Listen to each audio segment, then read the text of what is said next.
Jai Radha Madhava Kunja Bihari. Jai Radha Madhava Kunja Bihari.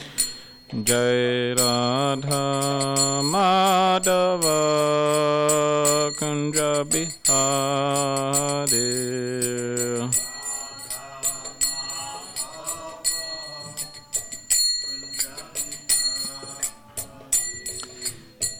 Gopichanna Vallabha Girivardhari.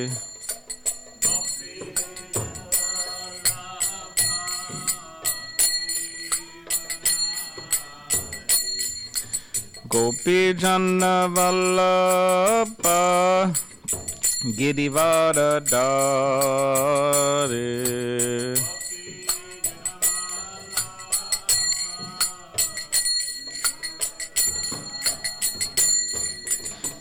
Yashoda Nandana Brajajana Ranjana.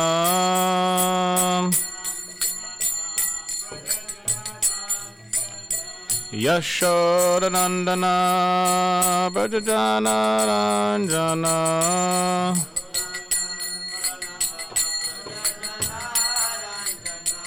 Yamuna Tira Vanachari.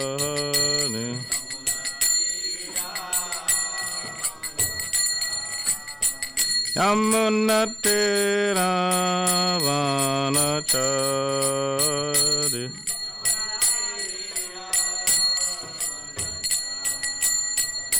Jai Radha Madhava Kunja Bihari.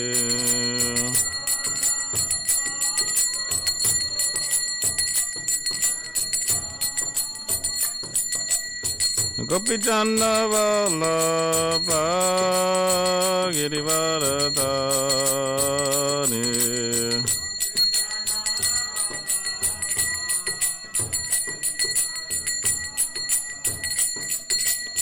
Yashoda Nandana Brajajana Ranjana.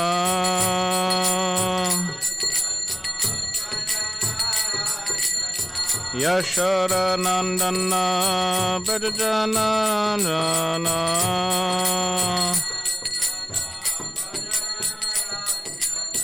Yamuna Tira Vanachari. Yamuna Tira Vanachari.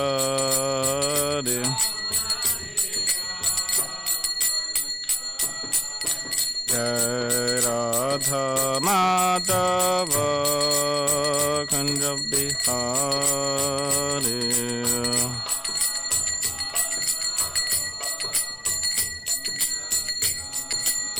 Jaya Radha Madhava Kunja Bihari.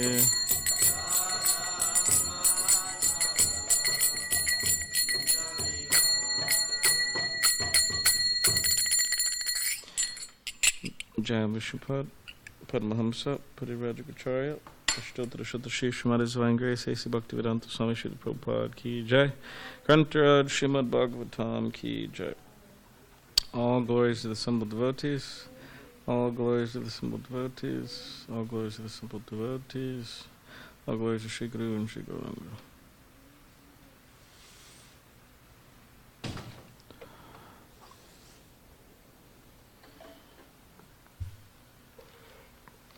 Well, it doesn't look like there's a verse on the board.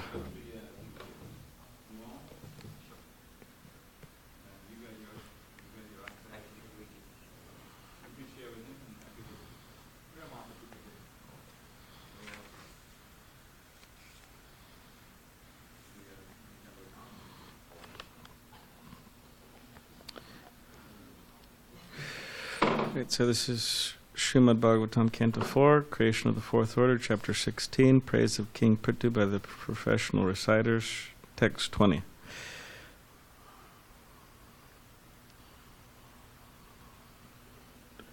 Ayam bhuva mandalam adayadrir Guptaika viro naradevanataha Astaya jaitram ritam ata chapa Paryasyate dakshinato yatarkaha Ayam bhuva mandalam odayadre Guptai kaviro naradevanataha Astaya jaitram ratam ata chapa Paryasyate dakshinato yatarkaha Ayam bhuva mandalam odayadre Goptai kaviro naradevanataha Ashtaya jatram ratam ata chapa Parasyate dikshinato yatartaka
Will you chant?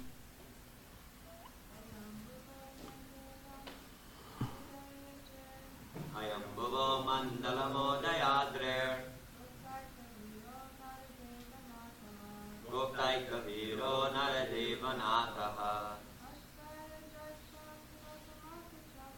Ashaya Jaitram Ratamata Chapaha Varyasyate Dakshinato Yatarkaha. Okay, word by word. Hayam, this king, Bhuvaha, of the world, Mandalam, the globe, Udaya Adrehe, from the mountain where the first appearance of the sun is visible. Gopta will protect. Eka, uniquely. Viraha, powerful, heroic.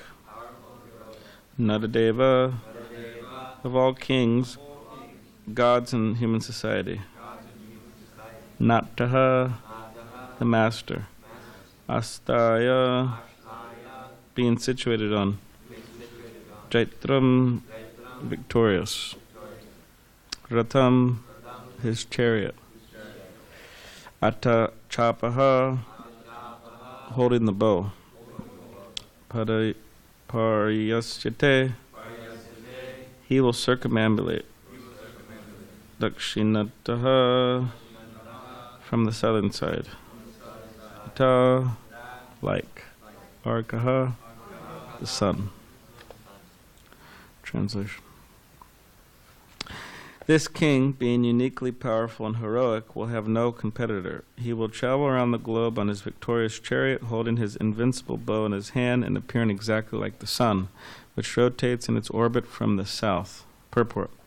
In this verse, the word yatarkaha indicates that the sun is not fixed but is rotating in its orbit, which is set by the Supreme Personality of Godhead. This is confirmed in the Brahma Samhita and also in other parts of Srimadbhagavatam. In the 5th canto of Srimadbhagavatam, it is stated that the sun rotates in its own orbit at the rate of 16,000 miles per second. Pretty fast, huh? Similarly, Brahma Samhita states, Yasyai Gaya Brahmatisambritikala Chakra. The sun rotates in its own orbit according to the order of the Supreme Personality of Godhead. The conclusion is that the sun is not fixed in one place. As far as Prithu Maharaj is concerned, it is indicated that his ruling power would extend all over the world. The Himalayan mountains from which the sunrise is first seen are called Udayachala or Udayadri. It is herein indicated that Prithu Maharaj's reign over the world would cover even the Himalayan mountains and extend to the borders of all oceans and seas. In other words, his reign would cover the entire planet. Another significant word in this verse is Nadadeva. As described in previous verses, the qualified king, be he King Prithu or any other king who rules over the state as an ideal king, should be understood to be God in human form. According to Vedic culture, the king is honored as the Supreme Personality of Godhead because he represents Narayan, who also gives protection to the citizens. He is therefore Nata, or the proprietor. Even Sanatana Goswami gave respect to the Nawab Hussain Shah as Nadadeva, although the Nawab was a Mohammedan.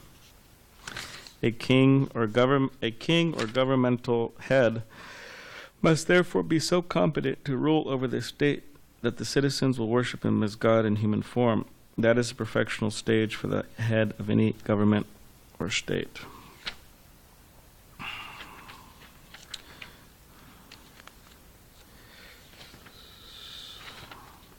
Okay, I'll just read a few more verses.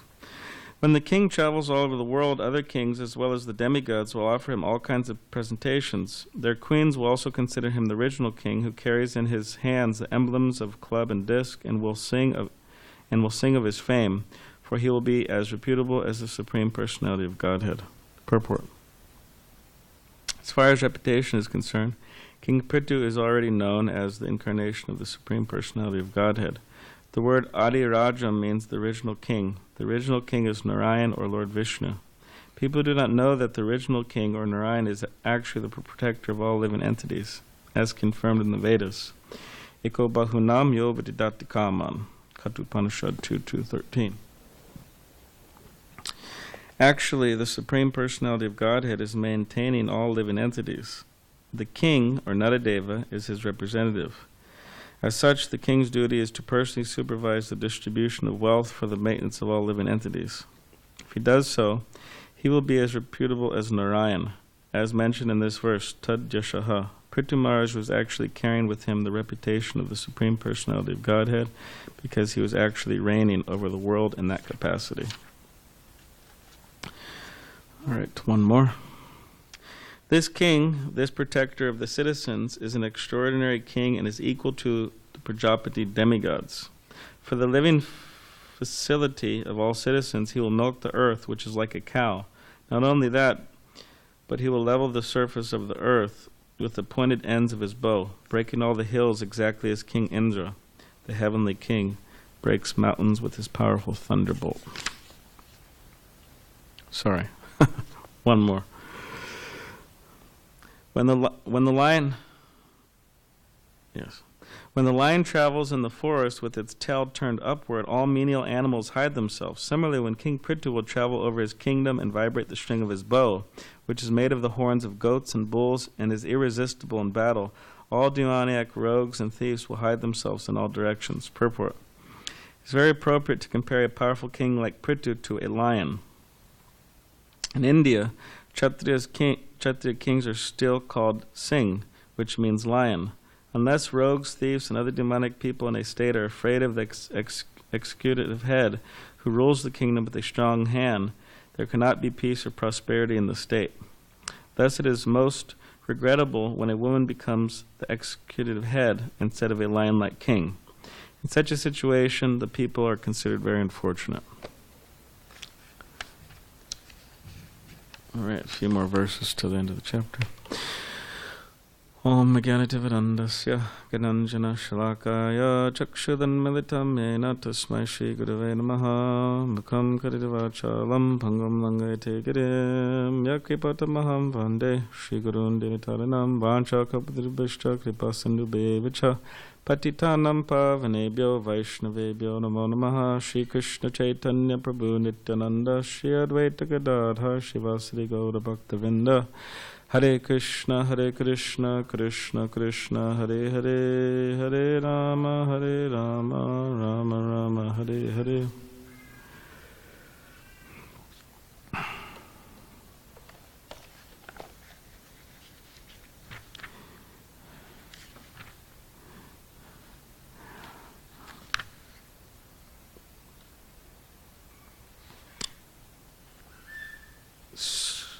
So there's quite a few interesting, important points within these verses and purports.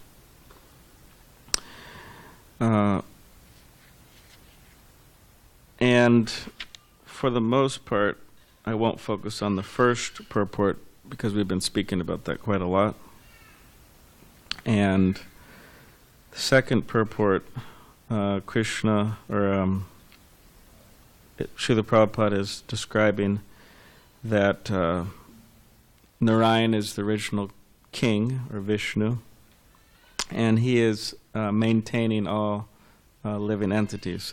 So this verse, Bahu Nam Yo Vidyati Kaman, it's saying that there's many eternals, or eternal personalities, but there's one personality who's maintaining everybody else. So that's Krishna. So the Supreme Personality of Godhead, the maintainer of all living entities. And one who is connected with Krishna, they can develop they could manifest some of the opulences of Krishna. Everybody in this world is very mad after opulence, material opulence specifically. But factually speaking, all the opulence that one would ever want, or that one can have, can be obtained simply by connecting with Krishna, because Krishna is the fountainhead of all opulence.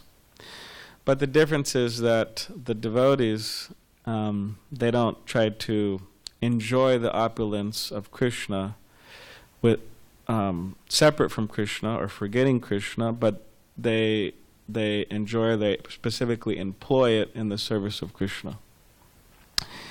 And this is an important point. It's called yukta vairagya, or proper renunciation.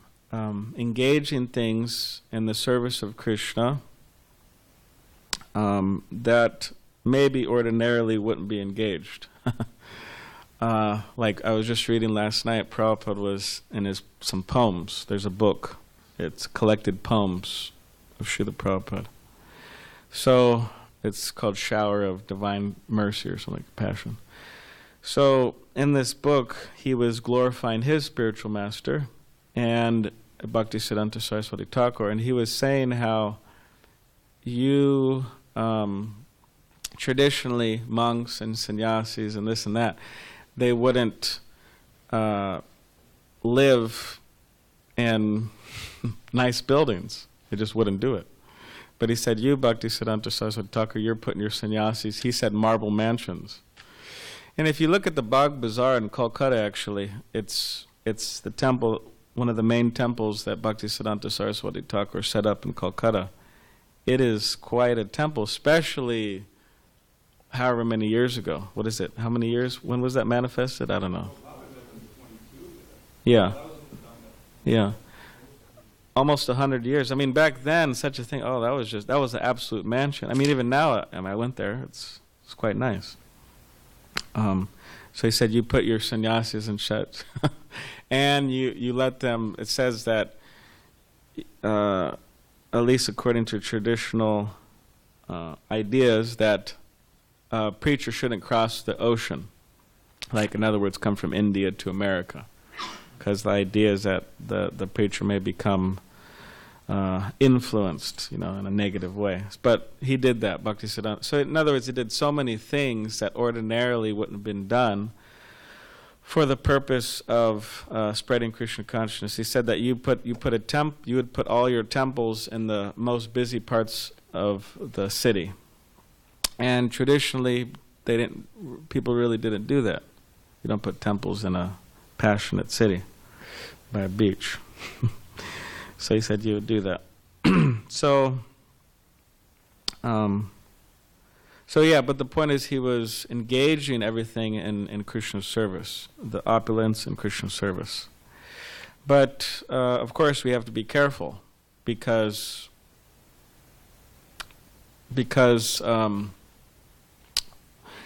while engaging opulence in the service of Krishna, do you think you could turn off that fan, please? While engaging opulence in the service of Krishna, we have to be very careful not to become bewildered by it. Oh, peace and quiet. We have to become careful not to become bewildered by it. And this is exactly what happened with the institution that Srila Bhaktisiddhanta Saraswati Thakur set up, according to Srila Prabhupada. So Bhaktisiddhanta Saraswati Thakur, they're Prabhupada's guru, and there's an institution there, and then Bhaktisiddhanta Saraswati Thakur left the world, and according to Prabhupada, just complete mayhem, madness transpired. They failed to follow some of his important instructions, and from that, Prabhupada was very actually critical and very heavy in relation to them. There's in that book, that song book, I mean, some of the stuff Prabhupada says, it's quite strong. It's quite heavy about his godbrothers. We don't have to necessarily get into right now. But the basic point Prabhupada was criticizing is that you have stopped the preaching mission. Why have you stopped the preaching mission of Srila Bhaktisiddhanta Saraswati Thakur? In other words, the mission to enlighten all the souls of the world. Why have you stopped this? What have you done? What he was mainly criticizing, that you have simply created some temples and you have created some disciples who do what you want, and you have some followers, and you live a very comfortable life, but you're not preaching the message of Chaitanya Mahaprabhu. So you're failing to follow the order of our spiritual master. And all along, he was just saying, and aside from that I mean, he said that there was Prakritis Sahajas being worshipped within the temples as gurus. That's what Prabhupada said. He used those words. So Prakritis Sahaja means cheap devotees who aren't really, following principles properly. So this is what he was criticizing. So it's interesting because, and he was saying, is there any temple existing right now that has actually followed the orders of Bhaktisiddhanta Saraswati Thakur? And his point was, it's very difficult to find one. So how does this relate to us? Because after all, we want things to relate to us, right? How does this relate to us? Well, we're part of the International Society for Krishna Consciousness, but every temple, you could say, has a particular mood. Of course, it all should be a similar mood, but that's not always the case. And every temple should be trying to broadcast the message of Chaitanya Mahaprabhu as far as possible. Prabhupada would always say, throughout the world, throughout the world, throughout the world, throughout the world. At least we could do throughout SanDiego. At least we could do throughout Pacific Beach, something. Throughout our workplace or... So what I'm saying is that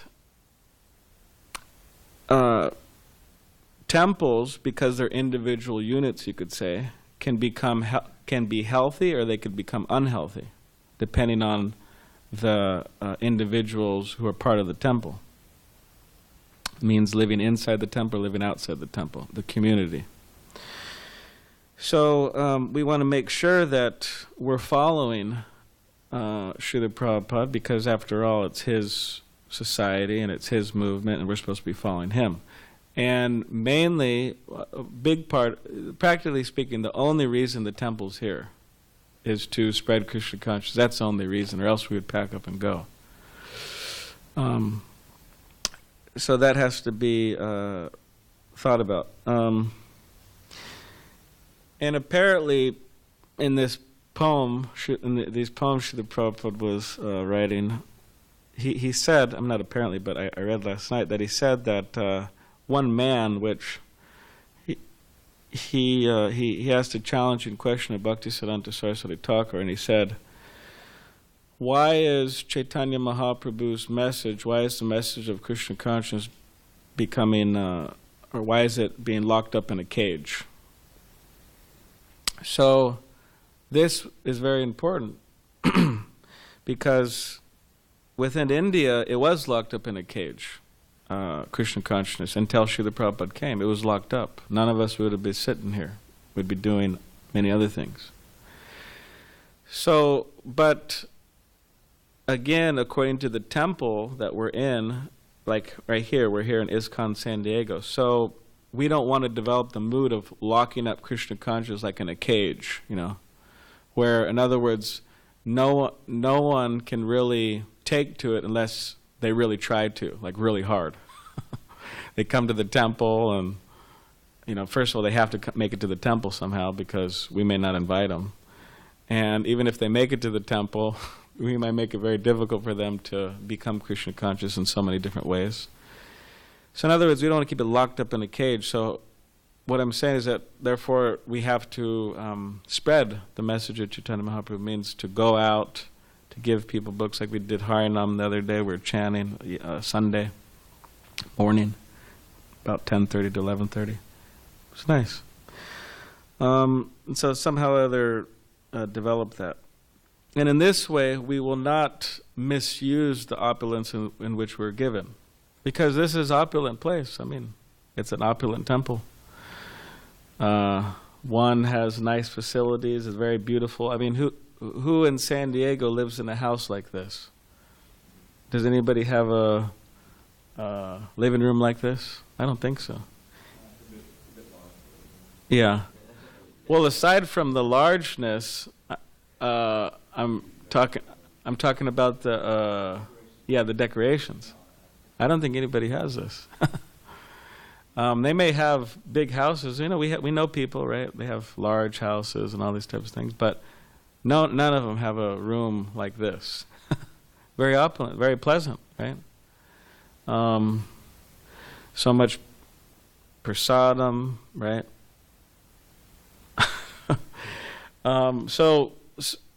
We just now upstairs, we got, after, I've been here for whatever, 12 years now. I joined when I was 18, I'm 30. So for years, by the way, I didn't have an air conditioner or a heater, so whatever, I'm not criticizing anybody for it. It's just kind of, actually, when I tried to plug in my heater, my space heater, this room, if we plugged them in at the same time, the, what was it called? It would trip. The brake would trip, whatever. So in other words, the lights would go out. So I would always let the devotees in this room use the heat, because there was a few devotees who I knew really needed the heat, for their mind, to keep cool, to not keep cool, keep warm, to keep cool, but yeah, keep alive. So I would just bundle up, and then, it's a beach in the morning, we wake up early. It gets kind of, remember, if I slept in till 9, it wouldn't be so bad, but, we get up pretty early, and it's cold sometimes, to be quite honest. This building's pretty cold. So I would just bundle up. But then over time I was thinking, oh man, this is too much. Like, my mind was starting to get disturbed. So anyways, somehow or other we came up with this idea. So we got heaters, these not too expensive, whatever they're called. I'm forgetting. But they're a lot cheaper than the what is it called? Central heating system. Yeah, it's a lot cheaper than central heating system. Yeah, so we got it. It's upstairs. So now there's plenty of heat in the winter, right? And in the summer, there's plenty of cold air, air conditioning too.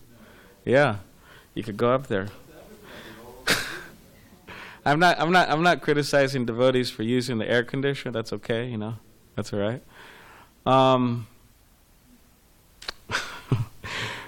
And now we're going to get some new, brand new flooring up there too.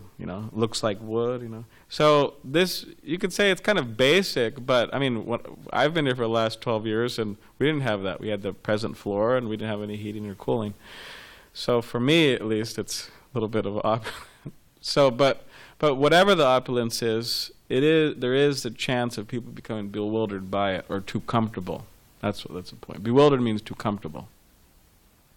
So yeah, to have a basic, nice facilities, that's good. That's important. That keeps devotees, sane, But we have to be careful not to become too comfortable, and to remember that, what our real business is to give Krishna consciousness to others. So we want to engage our whatever opulence we get properly. Now this last verse, it talks about sing, lion. It talks about a kshatriya, or a king, being like a lion.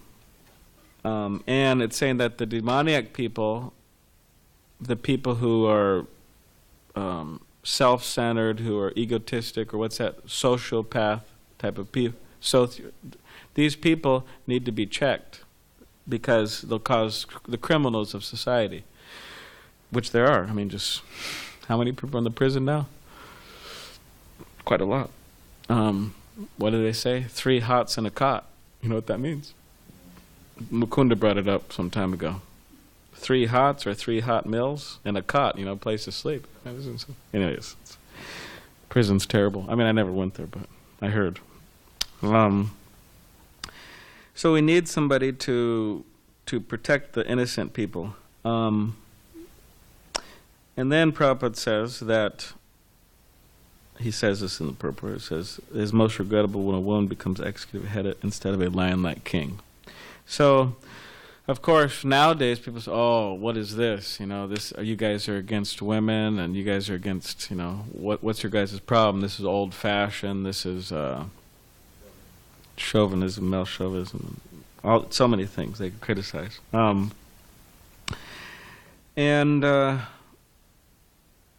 According to Vedic civilization in general, for the most part, there are particular roles that men have and that women have. And generally, Srila Prabhupada would speak about women as, first of all, he loved everybody. That's one thing that people have to keep in mind, that he wasn't against anybody. He actually loved everybody, children, women, everybody.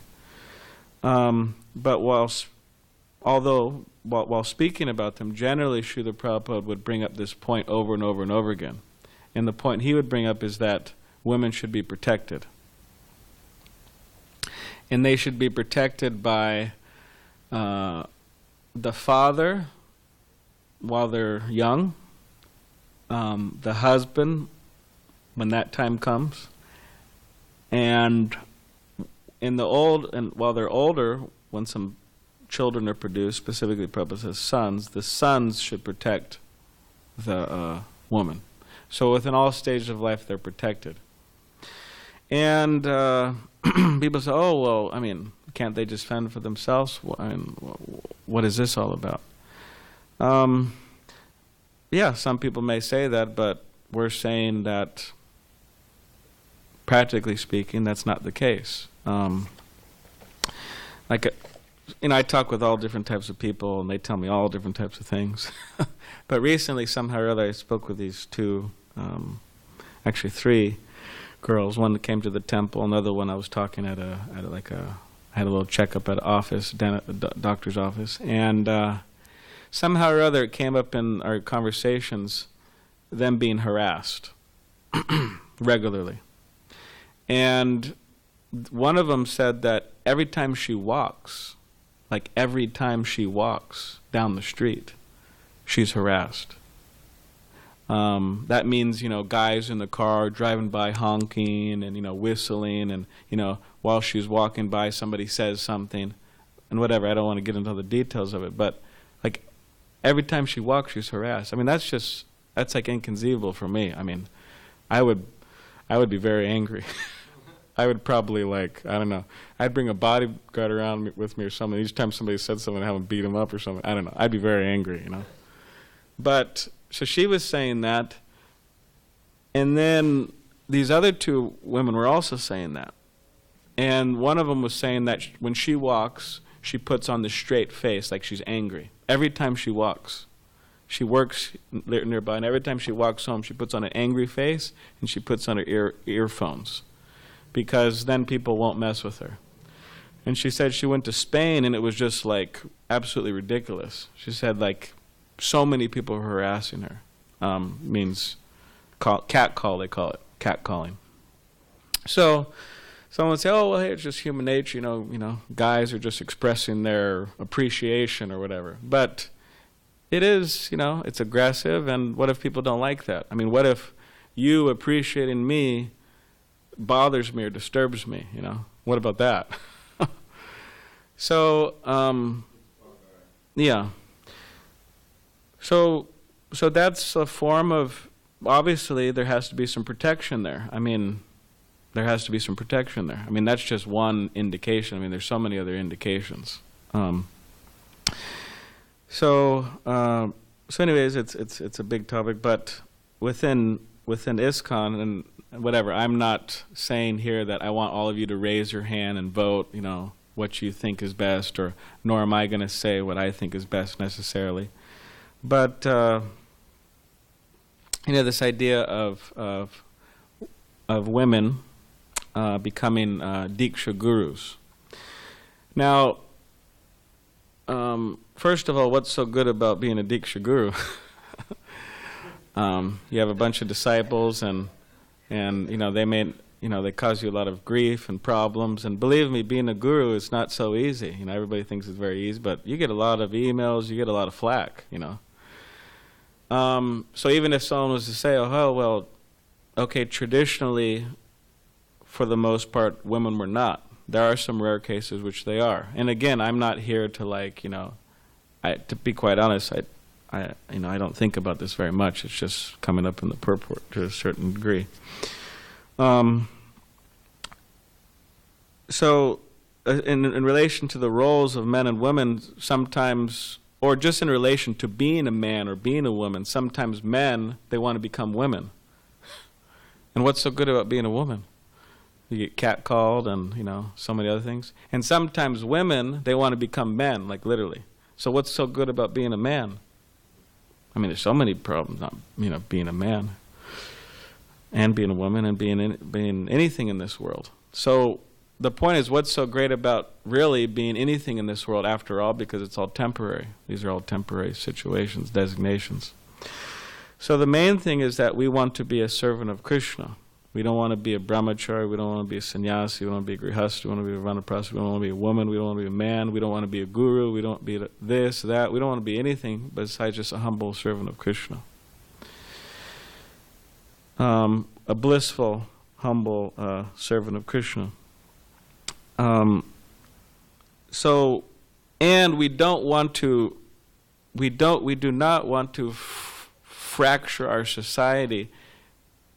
There's one side who think, oh, women gurus ki jai. Another side says, no women gurus ki jai. And then it's like a big fight. Like, we don't want that. That's like, we're supposed to be a family. We're supposed to be a loving family. And we're really not supposed to be engaged and absorbed in all these different things. I mean, some people need to, but just like football players. I mean, two football teams. You'd be surprised. I saw somebody yesterday too. They're women too. I didn't know women were so into football, but anyways. I mean, what do I know? I don't, generally it's seen to be like a man thing, football. I don't know. But these two women are really into football. So they said one of them was, I don't know, some Raiders. Another one was some other team from Florida or someone, I don't know. But they were like really, they're really getting into it, fighting about it. And they said that sometimes there's even brawls, like literally, people like literally fight each other, for the teams. So why am I bringing this up? Because we don't want to be like that.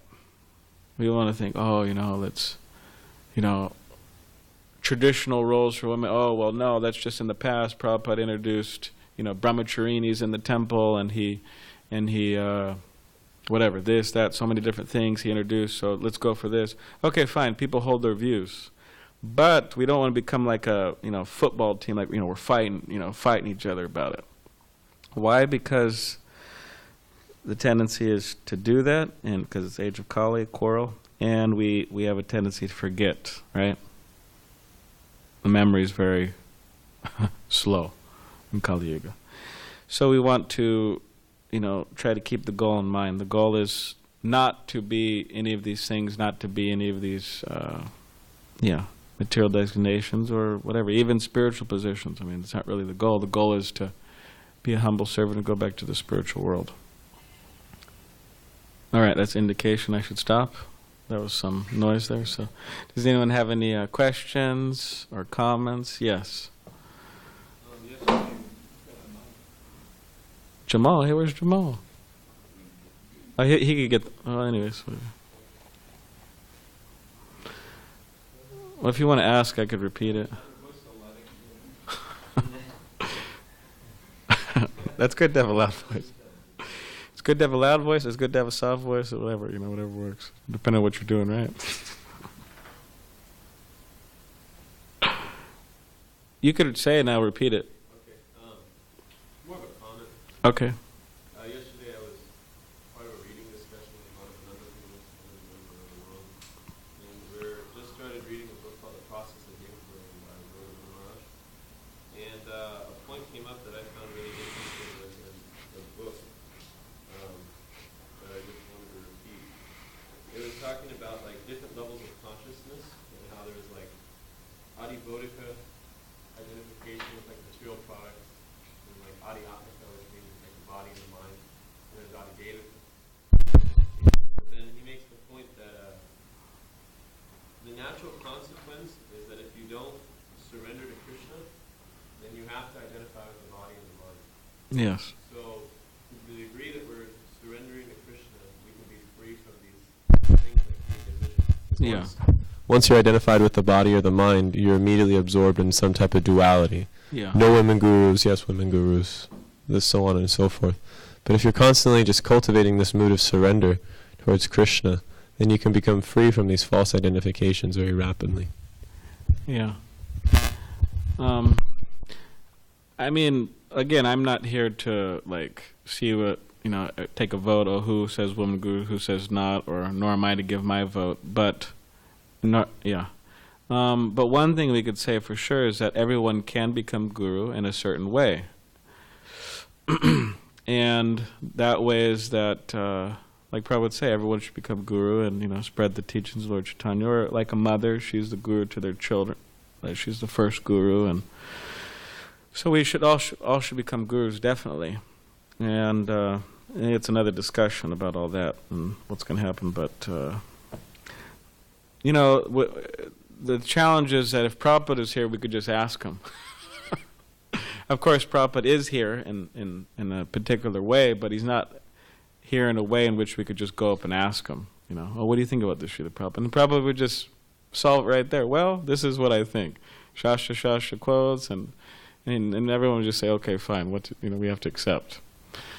Now we can't ask. Someone would say, oh, I'll ask Prabhupada, and then, Prabhupada reveals to them, something, and then the other person, they ask Prabhupada, and Prabhupada reveals to them something, Like Jayaveta Swami said that he was in Los Angeles, and there was this person, and he wasn't, for many reasons, like mature and qualified to be a guru, like a Diksha guru, but he wanted to. So then this person said, oh, Maharaj, Jayaveta Swami, I had a dream, and, Prabhupada told me I should be a guru. And Jayaveta Swami said, oh, really? He said, I also had a dream, and Prabhupada told me you shouldn't be a guru. So anyways, you have to be careful. So, does anyone have any other... Yes?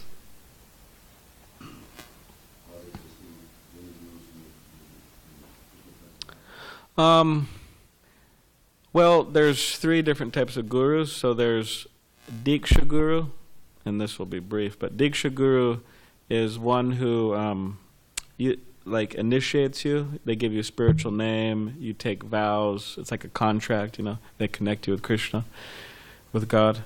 And then that's a Diksha, and then there's Shiksha Guru. They give you instructions, You can have many Shiksha Gurus, one Diksha Guru. And then there's Vartma Pradarshaka Guru. They show you the path. They give you a card, and hey, come to the Hare Krishna temple. They're like your Vartma. They're showing you the path. So as of now, when our spiritual teacher left the world in '77, he established that there was 11 or 12? 11. 11 initiating spiritual masters, and they happen to be men. And as time passed, specifically more in recent time, there's been a kind of a push for allowing or sanctioning women to act as world traveling preachers and have many students and like that. So there's 2 different parties. One are saying yes, one are saying no. So it's kind of up in the air. Because it's like traditional roles of women. It's people say, oh, you open up that door and where's all the traditional roles of women? It goes out the window. So yeah, as of now, technically not. But again, who says Diksha? Shiksha Gurus are also obviously very important. And then there's many women who act as Shiksha Gurus for their people, and also Vartma Pradarshaka Guru, that many women introduce people to Krishna consciousness. So, but in terms of Diksha, we will see.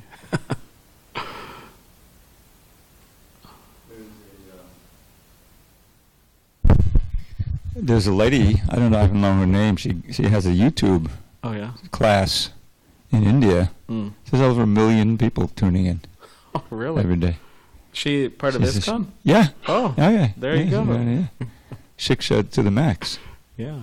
Just one note on this, women being executive heads. We've had several examples of that. Oh, really? Yes, most prominently Indira Gandhi. Yeah. And we had Margaret Thatcher, and we almost had Hillary Clinton. Mm-hmm. And the problem is that the ladies, in order to compensate or to overcompensate, I would say, for this idea that, well, how could they lead, how can they be the commander-in-chief of the army? They tend to do things that are,